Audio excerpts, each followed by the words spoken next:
Yeah. So, welcome everyone. I believe the live stream is running and hopefully sound is good and all that. So, this is the second episode of Fox and the Dragon. This is a special Malifaux edition. Would you say it's a special or is this the kind of stuff we're going to be doing regularly? I don't know. So, first off, I would like to introduce the main person of the show. I'm basically a sidekick. It's Dragon Herring, sitting on his gold.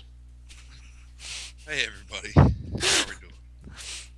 And I don't know about special. It's sort of the take on it with just other games that are out there, especially for people that find wargaming to be their main purview. This sort of basis, works on it. And we can't hear me too well. No, we Thank you. can. Yes. Okay, so yeah, it's not hope so this is better. Yeah, not so much a special, but Malifaux is something that we both are very interested in. So we decided to do some in-depth research, and we're thinking it's probably going to take up the entire show. Oh God damn it, Brett! Why are you texting me? Anyways, so all right. So for those who don't know, what is Malifaux Dragon? Malifaux is a game that's based in an alternate Earth that is set roughly the 18th century, sort of a Western, Lovecraftian, steampunk, Victorian era horror game. That's really based more on the characters as much as it's based on the factions. Uh, that's about the best way I can sum it up. It has more of a role play effect feel to it than I ever felt in Warhammer 40,000 or many of the other War Machine included.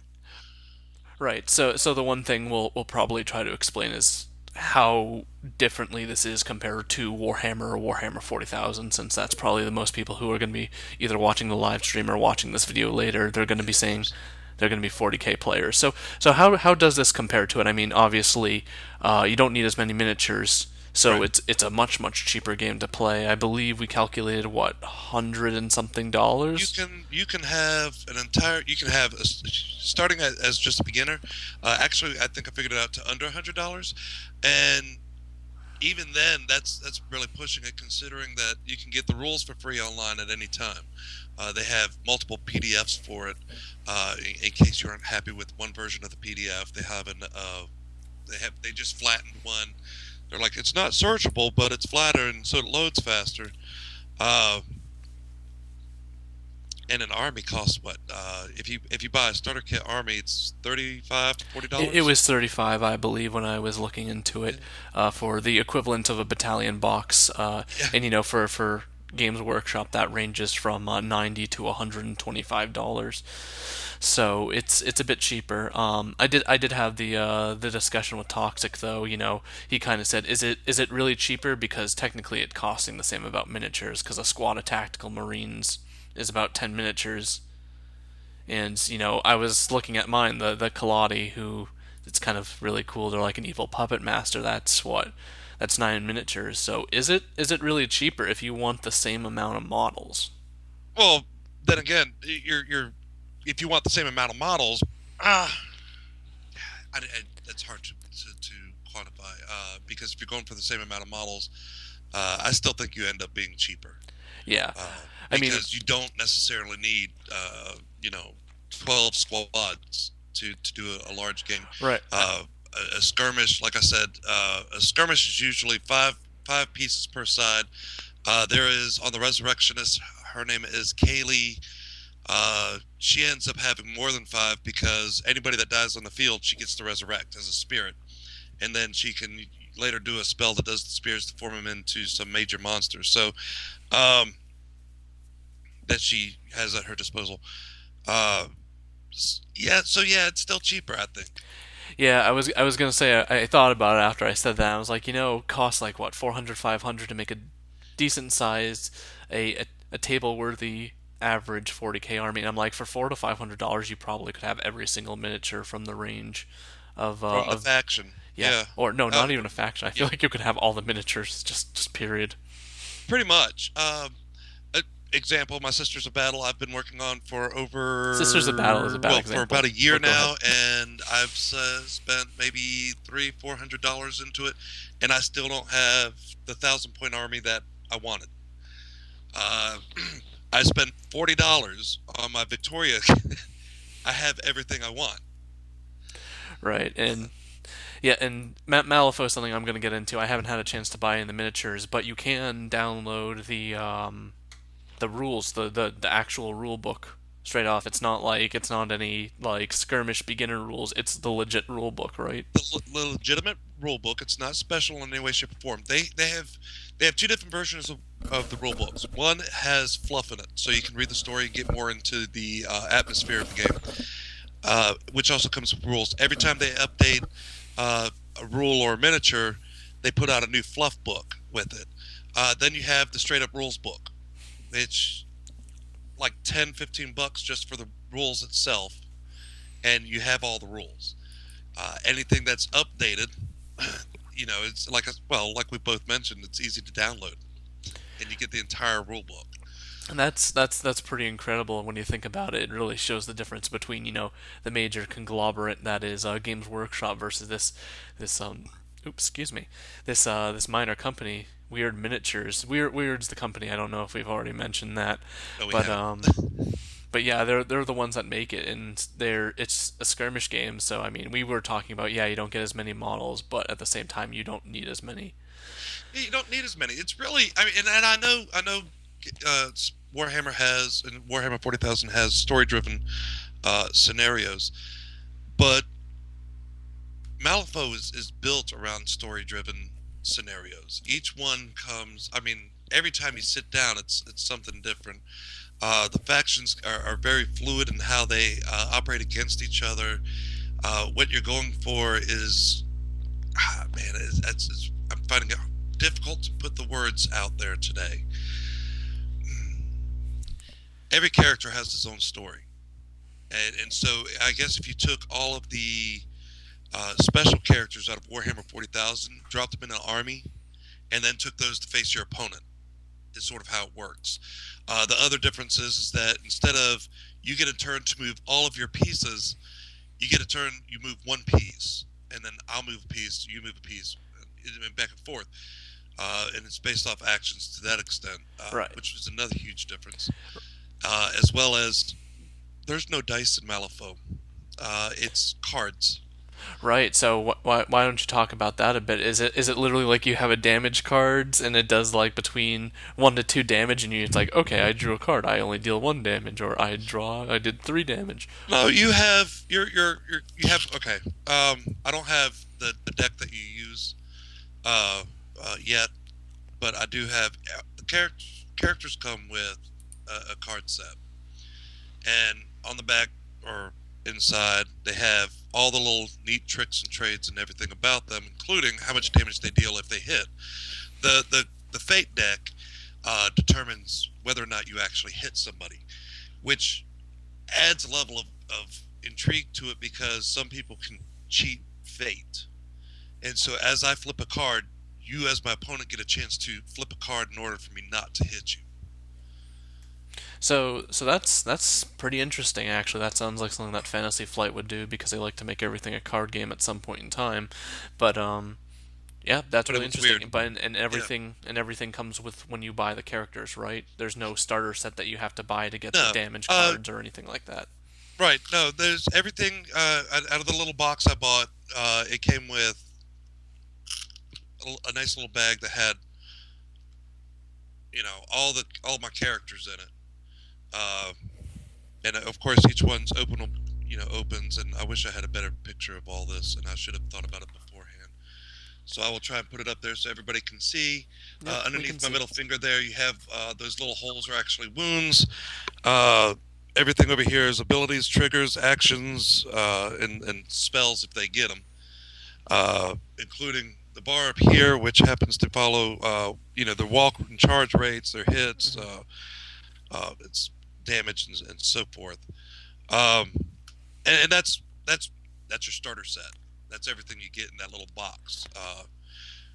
If you want the Fate deck, you can spend money to get a special Fate deck, or you can use a deck of cards, which it'll tell you how to easily convert. What the symbols represent, because of course, game companies can't make it simple as hard spades and clubs. They have to do things like masks and other symbols. Right. Okay. So, you know what? Let's get on to the part that I've been dying to talk about. Let's talk about the miniatures themselves. Cool Yes. miniatures or coolest miniatures ever? I'm just gonna cycle through some of the ones we have. I'll tell you what I'm putting up, Dragon. So I'm putting up the Kaladi. This is the from the Neverborn faction. Evil Mhm. puppeteer, right? Or no, the Neverborn are the good guys. We'll go into fluff a bit after we talk about the miniatures. But Yes. yeah, just look at that, so cool. And then this is probably one of my favorites, the doppelganger. I mean, just look at that. It's, Look. they're beautiful. They're well done.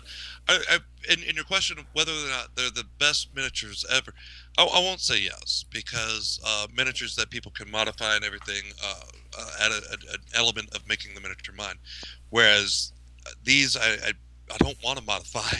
I love them the way they are, and they are all unique and wonderful.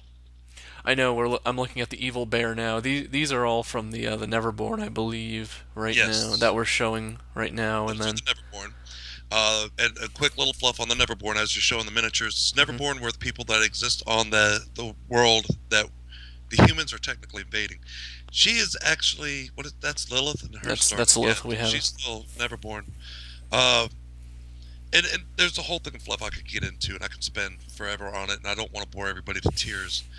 Uh, but the way I look at it, even though the Neverborn are most of your evil looking monsters, and most people who know me know that I tend to I shy away from chaos.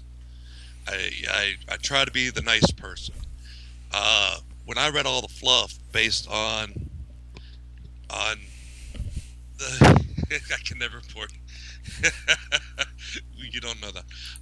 When I read all the fluff on Malifaux, I found out that the Neverborn were, to me, actually kind of the good guys. The guild, the anarchists, or the arcanists. Excuse me, I keep calling them anarchists. They're the arcanists, the resurrectionists. Those to me are the invaders and the evil, whereas the Neverborn are like, this is my planet. Get the fuck out. Um, so yeah, I think they're the good guys, and it immediately drew me to them. Yeah, I mean, honestly, it's just the miniatures. I do prefer usually playing bad guys. Lately, I've been having a thing for good guys. But I mean, come on, look at the evil bear. Look at he has a heart. He's got He's these. cuddly.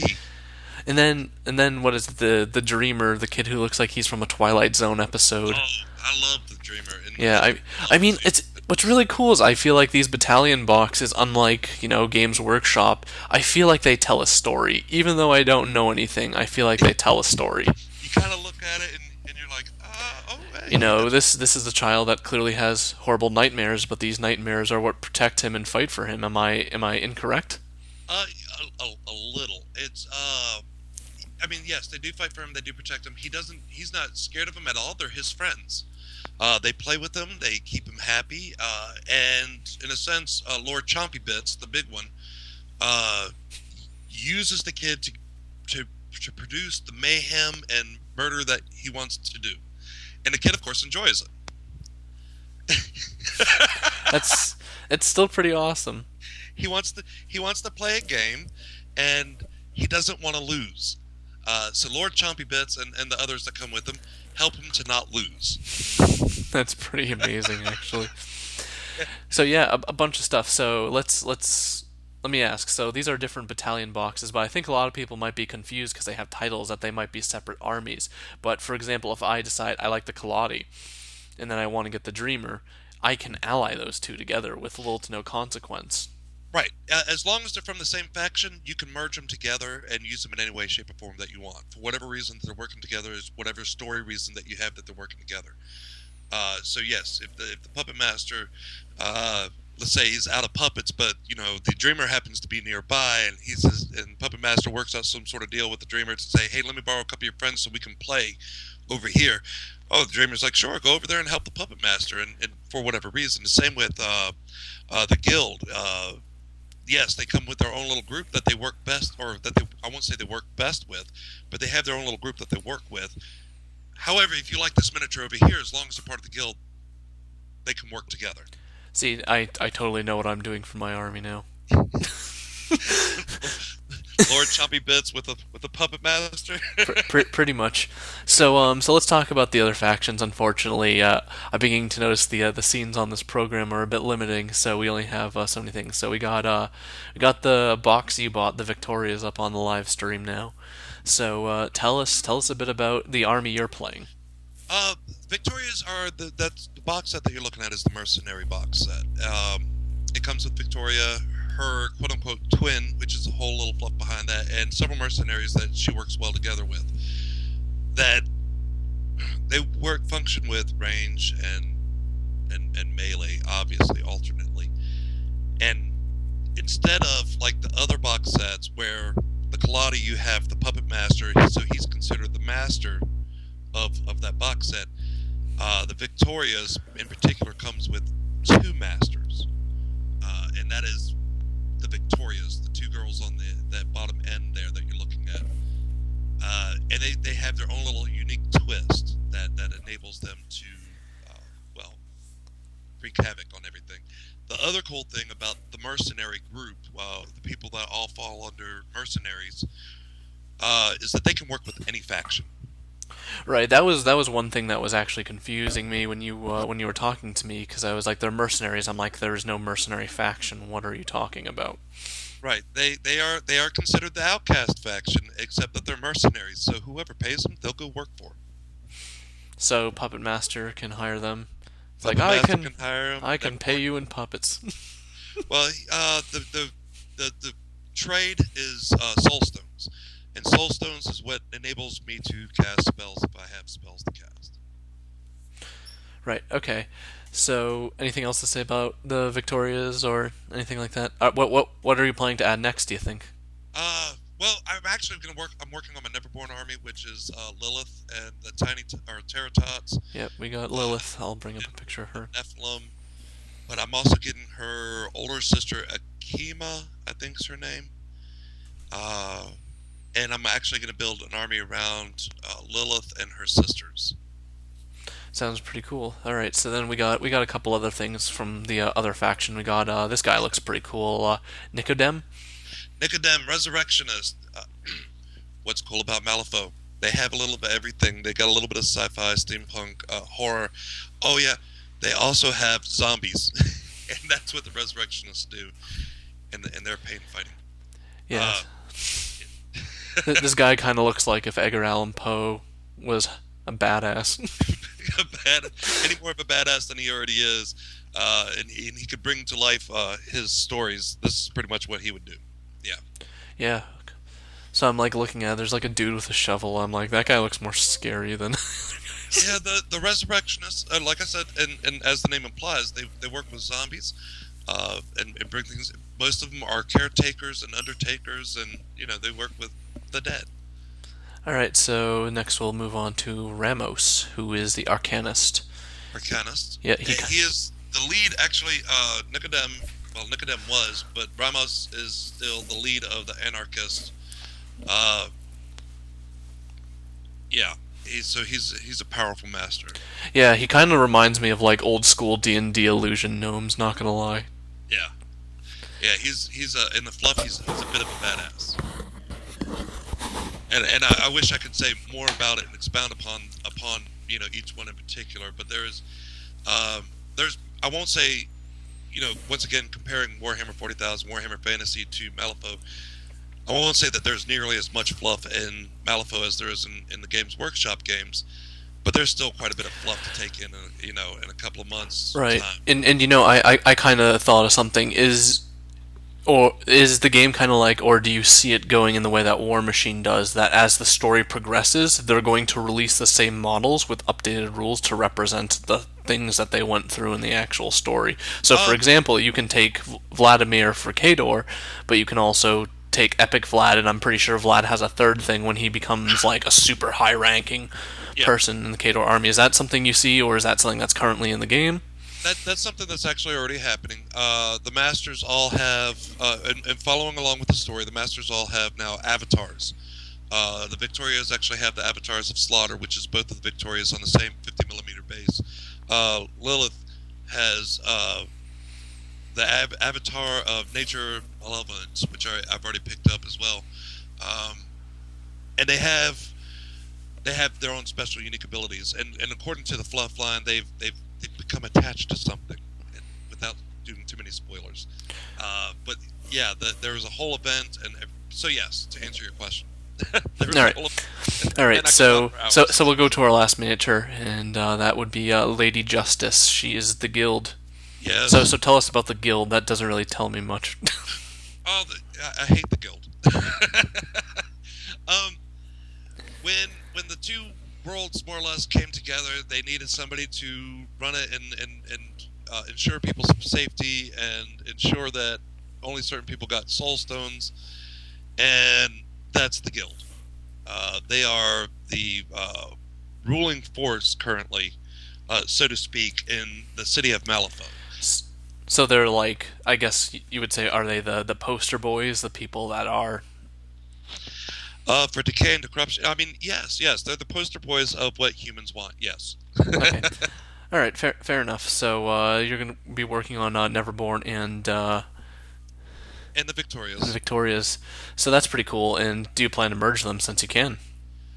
Eventually, yeah, I plan on doing as I learn more about their play tactics and how they work uh, individually as well as how I can get them to work together. Yeah, I'll definitely. It's sort of like having allies in Warhammer 40,000. So it's except that instead of Games Workshop saying only these people can work together, Weird says okay, only these factions can really work well together, except the mercenaries who, if you pay them enough, will work with anybody. All right, fair enough. So actually, let me ask you because this is something it's related to Fluff too. You said that they bring out a new rule book every time they release a miniature with Fluff.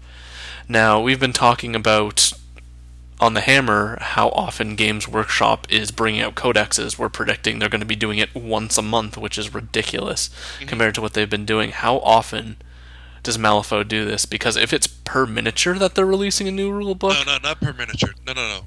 Stop there. It's all not right, per miniature.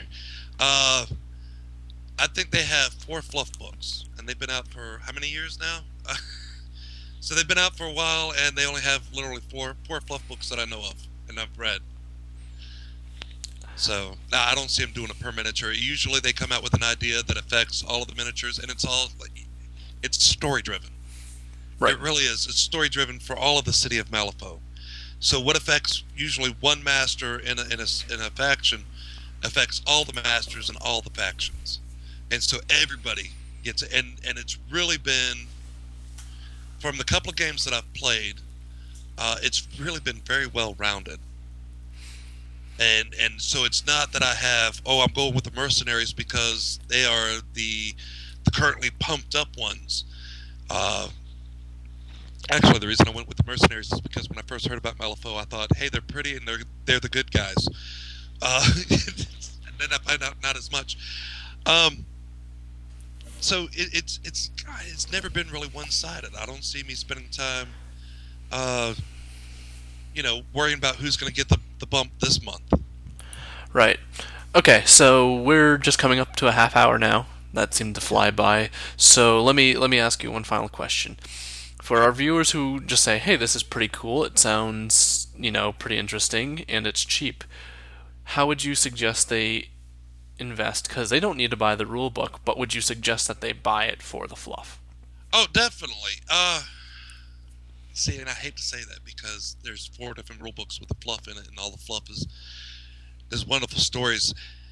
And Yeah, as but each they're all like fluff book, $10-15 each. They just need the core rule no, the book, fluff right? books are a little bit more. The fluff books Actually, I think I do remember they're like $30, I they're think. like $30 a pop. But that's the thing, as opposed to the codex for the Dark Angels, which came out recently, which was 50, $60. yeah. Warhammer Yeah, codexes are 49.50 now, yeah.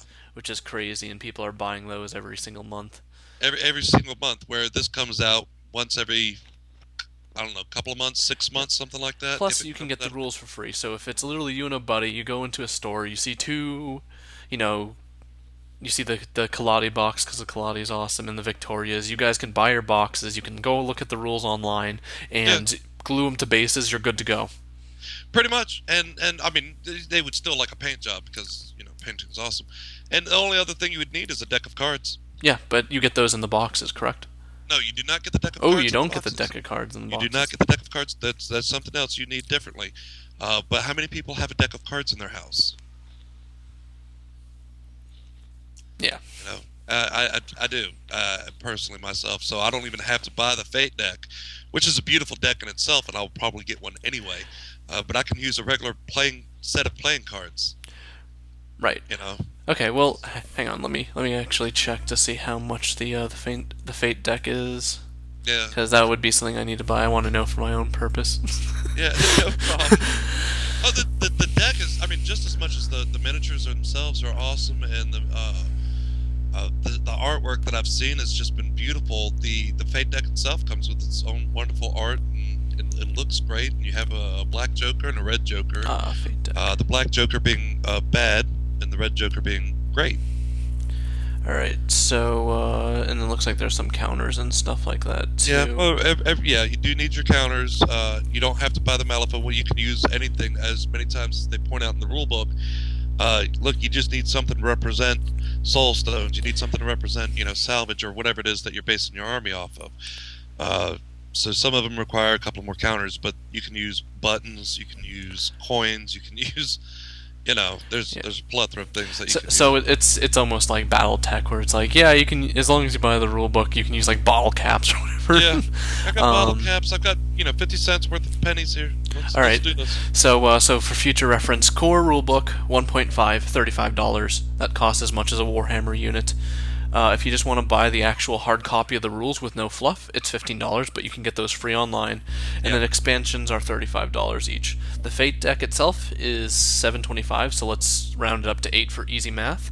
Oh, So, and then if you and your buddy are each buying an army, not you're buying one box, you're spending what, a little over $100, 120 with tax.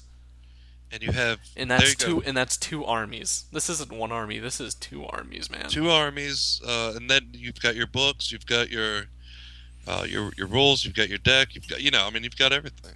Yeah, so definitely something I'm going to be investing in. Possibly even Friday, because I'm going to my store Friday. So I might be tempted, and Toxic might be getting some Kaladi soon. Yeah, somebody else I saw, it's somebody, one of the painters that does miniatures. He started playing Malifaux. I saw, which I think is awesome. I plan on one of the next shows. I would like to do kind of a bit of an update on Malifaux, because we have a game Friday that occurs weekly for Malifaux that I would like. I'm trying to join in on. It's just my getting up at 10 o'clock in the morning is not a wonderful thing. So, but and I would like to get pictures and everything, so that way we can do kind of an update, and so we can show everybody again if everybody's up for it. Oh, absolutely, absolutely. I think Malifaux is something that definitely should be to be spread. Compare, because it's a fantastic looking game. It's a skirmish game, and it's definitely something worth checking out. Because I also need to invest in War Machine. Just picking my army for that's getting really really difficult. And then somebody picked what was the game? What was the game that looked like an anime that looked really cool? Infinity. Well, there is Infinity, which is also another good one, but I don't like Infinity for the fact that the models aren't painted. And I can't remember the name. I think I know the one you're talking about, where they're almost chibi-like. Big eyes, and definitely manga looking is another one but it's more of a board game. Yep. All right. There's a So couple out there. half an hour. That'll be it for first episode of Fox, or second episode of Fox. Second. This is second after 3 week Second. Third one hiatus. we'll have a celebration. Yeah, third one. I'll If we get if we can do it back to back We in can 2 weeks do in a row, we'll throw confetti and we'll get music and stuff like that. Infinity. So, any final thing you want to say? No, I was just thank you all for coming. Really. Right. So I just like to make a couple of announcements. So the Hammer, our Warhammer 40,000 show, will be moving to Monday at noonish. That's going to be hopefully the new consistent time, just for the sake of convenience and scheduling conflicts with the studio that I have right here. And then also Black Books, our Black Library show, is going to be airing the 20th on a Wednesday, compared to what was it, the 6th? It would be airing yesterday. So yeah, and we're going to be doing a giveaway for that. They're doing the Blood Angels one, which is what Deus something and Deus something. But we'll probably be doing a giveaway. I'll probably buy the books and I'll do a giveaway for that. And then we're also close to 200 followers on Tumblr. If you don't already follow Dice Troop, 200 followers, we got a really really really epic prize. It's going to be phenomenal. Even Toxic and I are like, wow, why can't we enter for our own giveaway? But Oh, I and want then to enter my also giveaway. and then also speaking about Toxic, he's doing the Lunch Hammer giveaway between I think the 7th of April and the 27th. Build a Lunch Hammer force. If you constantly update us with your Lunch Hammer force, you have a chance of winning $50 gift card to Games Workshop. Yeah, so Nice. yeah, That is awesome. that's actually Sorry. fantastic. I'm like, I Yeah, can't win it, but I'm gonna do it anyways. that'll get you what? A die? Oh. Yeah. Hey, that'll get you a squad of Terminators, man. Will that get you some Terminators? That is $50. Yeah, that is $50. And then what else? I feel like there was one more thing I needed to announce. Oh, we're starting a Blood Bowl league. If anybody wants in on that, it's $30 on Steam for the Chaos Edition, which is the one that has everything in it. Yeah, we're trying to start a league, and we're thinking if we get enough people, we'll actually live broadcast it. Like it's Monday Night Blood Bowl, and we'll have announcers and stuff like that, and it'll be good fun because it's such a fun game.